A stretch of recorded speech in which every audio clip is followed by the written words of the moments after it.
Depois de vários anos, Cobra Kai finalmente chegou ao fim, com um final emocionante, com um final que trouxe resoluções e com um final ali que vai realmente deixar uma marca nos fãs que acompanharam toda essa jornada ao longo de todas essas temporadas. Mas mesmo com esse final, eu ainda sinto que Cobra Kai é aquela série que deixou a desejar em alguns pontos, e hoje eu vou falar sobre tudo de positivo que ela teve e também das poucas coisas negativas que ela teve. Esse vídeo obviamente vai ter spoilers sobre a parte final de Cobra Kai e espero que vocês assistam o vídeo até o final, que vocês engajem comentando, deixe a sua opinião sobre o final, me fala o que vocês acharam dos meus comentários, coloca tudo lá embaixo pra eu saber o que vocês têm a dizer. Isso é muito importante, principalmente porque vocês pediram esse vídeo, então eu estou fazendo. Deixa o like também, se inscreve aqui para próximos conteúdos de séries de filmes e vamos falar sobre esta terceira e última parte de Cobra Kai. Pra quem não sabe, Cobra Kai não é o final do universo de Karate Kid, até porque teremos Karate Kid aí, Lendas, que vai estrear ainda esse ano, nos próximos meses. Então esse filme vai chegar no cinema, distribuído pela Sony, vai ter o Daniel aí como um dos protagonistas, e isso quer dizer que o universo de Cobra Kai não morreu. A única coisa que aconteceu é que a história do Johnny, que foi sempre o centro de Cobra Kai, foi finalizada aqui. Se o Johnny vai ou não aparecer no filme de cinema, aí eu não sei. Eu só sei que eu espero pelo menos uma menção honrosa a ele no filme, já que a gente sabe que o Daniel e ele tiveram aí um final feliz juntos, né,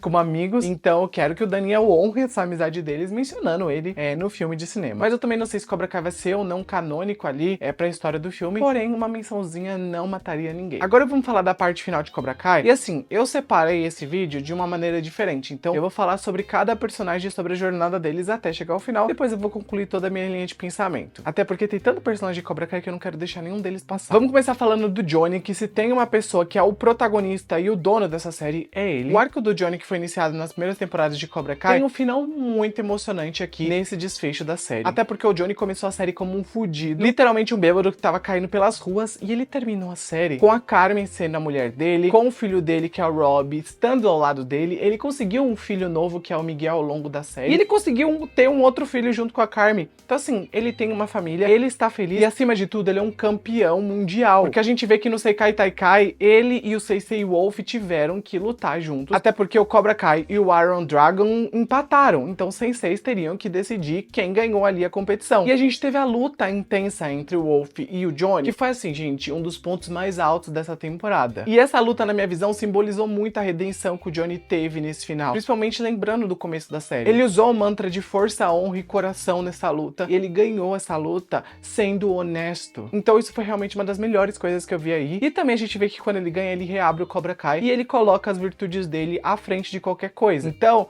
o Miyagi-Do continua existindo, onde o Daniel continua trabalhando lá, meio que sendo mais um dojo de defesa, e o Cobra Kai continua sendo um dojo de ataque, só que agora não tão pesado e tão agressivo quanto era antes, né? E os dois dojos se complementam muito, tanto que o Daniel e o Johnny meio que colocaram nas suas cabeças que eles precisam trabalhar junto, meio que os dojos são meio que unidos. E por falar no Daniel, ele começou muito a série sendo obcecado pelo seu passado e pelo Sr. Miyagi, e ele percebe ao longo das temporadas, principalmente aqui nesse final, o quanto é bom, né, ele se unir ao Johnny em vez de ser contra o Johnny. A amizade dos dois sempre foi um ponto muito importante pra essa série, e ver que o Daniel evoluiu a ponto dele entender o lado do Johnny, compreender meio que os problemas que ele tinha e abraçar o Johnny, né, e trazer o Johnny pra perto dele, mostrar que o amor dentro da luta também existe, foi algo que evoluiu os dois aí como pessoas. E é claro, né, aquele bafafá todo do Sr. Miyagi foi resolvido no final. O Sr. Miyagi não era ruim igual o Daniel tava achando nessa última parte. Na verdade, o Sr. Miyagi continuava sendo do bem, e é isso, né, tipo, às vezes a gente interpreta histórias da maneira que a gente quer, e foi o que aconteceu com o Daniel. Ele não sabia a história completa, interpretou da maneira errada, e quase pensou uma coisa ruim sobre o Sr. Miyagi, mas a gente percebe nesse final que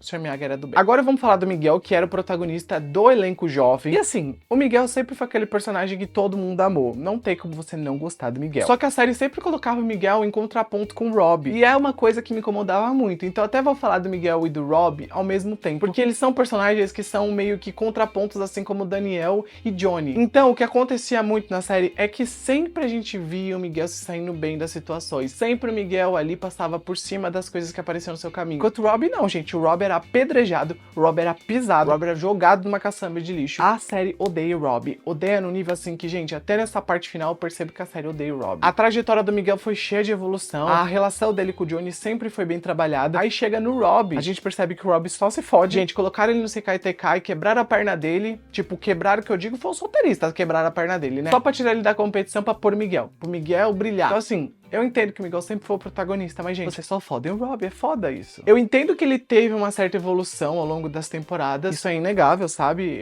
Tanto que no começo tinha até um rancinho dele, mas isso foi mudando. Só que esse amadurecimento foi um dos mais trabalhosos da série, né? Sem contar o da Tori, porque tadinha, né? Se o Robbie já era jogado numa caçamba de lixo, a Tori era jogada numa caçamba de lixo e incinerada, porque os roteiristas odiavam ela mais do que odiavam o Robbie. Se tinha uma personagem pra sofrer na série, eles pensavam: podemos colocar Sam pra sofrer? Podemos, mas por que a gente não põe a Tori de novo? Era sempre assim. Pra mim, a Tori sempre foi uma personagem bem intrigante e injustiçada, que ela é muito maltratada pelos roteiristas. A história de vida dela era triste, tipo aquele rolê da mãe dela. Gente, eles mataram a mãe dela nessa última temporada e literalmente fizeram quase todo mundo cagar pra ela, sabe? A menina já não era meio bem das ideias antes. Aí matam a mãe dela e aí, tipo, gente, todo o arco da morte da mãe dela eu acho que foi mal trabalhado, isso na minha visão, tá? Eu sinto que a melhor parte de todo o arco envolvendo essa morte, envolvendo também os Larusso, foi que os Larusso abraçaram a Tori. A Sam foi lá meio que dar o amparo pra Tori. O Daniel e a Amanda também apareceram lá pra abraçar ela. Eu gosto muito da relação da Amanda com a Tori. Eu acho que é uma relação que caminha muito bem. Mesmo que a Amanda não tenha tanto destaque na série, quando ela aparece por algum propósito e sempre pra ajudar. Então eu gosto dessa relação dela. E eu adorei a evolução da amizade da Tori e da Sam. Principalmente nessa última parte, que elas estavam bem unidas.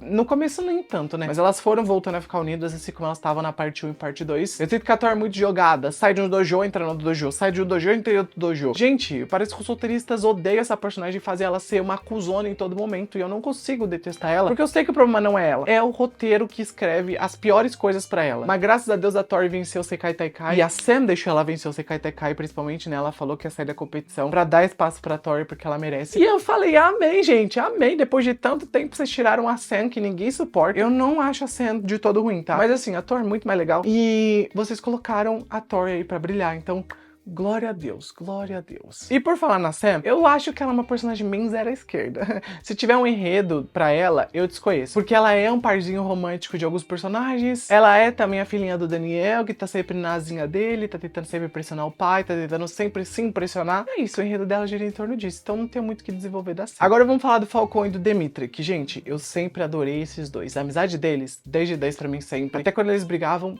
era uma briga que eu falava, eles vão se resolver, eles são tipo irmãos. Então assim, eu adoro esses dois. E ver o desenvolvimento porco que eles tiveram nessa última parte me deixou bem chateado. Principalmente porque o Falcão é um dos melhores lutadores dessa série, e a série só nerfa ele pra deixar o Miguel sempre ali em destaque, enquanto o Dimitri não é o melhor lutador, mas ele é legal. Só que vão lá e colocam o Dimitri e o Falcão pra quê? Fazer aquele óculos de realidade virtual pro Robbie ficar lutando ali com aquele outro competidor do Iron Dragon. Eu fiquei, gente do céu, quem fez esse enredo? Quem escreveu isso? Tipo, umas situações tão idiotas, sabe? Que eu ficava pensando, de onde saiu isso? Parece que os roteiristas não sabiam pra onde levar o enredo desses dois, deixaram eles bem jogados à esquerda nessa última parte. Então, senti um pouquinho de falta deles. E claro, vamos falar do Chosen, que também ficou um pouquinho apagado nessa parte final, e era óbvio, porque eu sinto que o enredo do Chosen foi mais desenvolvido na parte 1 e 2. Então, nessa parte final, eles, obviamente, precisariam tirar algum personagem, até porque era muito personagem que tem nessa série, e aí eles deixaram ele de lado, mas aquele enredo dele envolvendo relações amorosas, e envolvendo até a Sensei Kim, gente, foi fofinho, sabe? Foi fofinho. Não tenho muito a acrescentar, pra ser sincero com vocês. Achei o enredo fofo, achei o enredo bonitinho. A Sensei Kim, que eu achava que seria uma cuzona até o final, ela foi mudando quando ela conheceu o Chosen, né? E ela saiu do papel de vilã pra ir pra um papel ali um pouco mais secundário, mais do lado dos bonzinhos, mesmo ela não estando do lado de ninguém, mas ela estando ali. E é isso, sabe? Eu gostei dessa personagem, acho que ela e o Chosen combinaram, e o final deles juntos ali,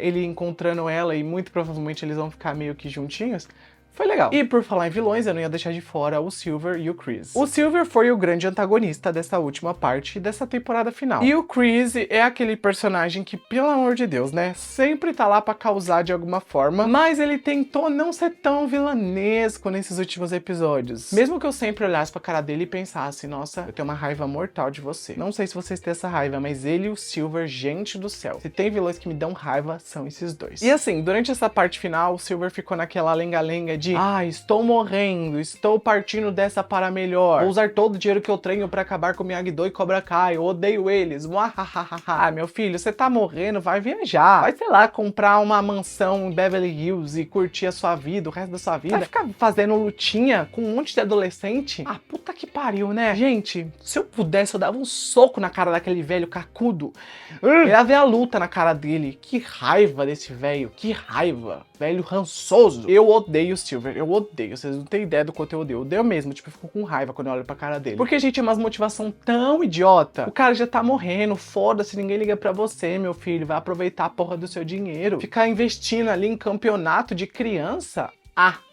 Pra você ainda perder, porque você sabe que você é o vilão. Vilões sempre perdem. Vilões já nem deveriam começar sendo vilões, porque eles sabem que eles vão perder no final das contas pros bonzinhos. Então assim, pra que ser vilão? Mas no final das contas ele teve o que merecia, eu fiquei feliz com a morte dele. E essa morte aconteceu porque o Chris, né, foi lá proteger a família do Johnny. Ele sabia que o Silver ia pra cima do Johnny, né, porque ele venceu o Sekai Tekai. E o Silver não aceitava isso. Tipo, novamente eu digo, gente, esse velho não aceita perder, que raiva. Aí os dois começaram a lutar na cena do barco, teve aquela explosão, já que o Chris literalmente se sacrificou ali pra salvar todos, até porque ele sabia que o Silver não ia parar até morrer. Então a gente vê aquela explosão onde o Chris e Silver morrem. Achei uma morte bem besta, pra ser sincero. E além disso, essa cena foi muito mal dirigida. Dá pra ver notavelmente o dublê ali do Chris e o cabelo preto comparado ao cabelo branco dele. Então isso me incomodou demais. E assim, a única coisa que valeu a pena desse final foi ver o Johnny e o Chris se abraçando e se resolvendo antes dele morrer. Então assim, foi um fechamento de ciclo que deu certo pra mim. Mas de resto, essa morte foi muito tosca. Mas foi a morte que eles quiseram dar e assim,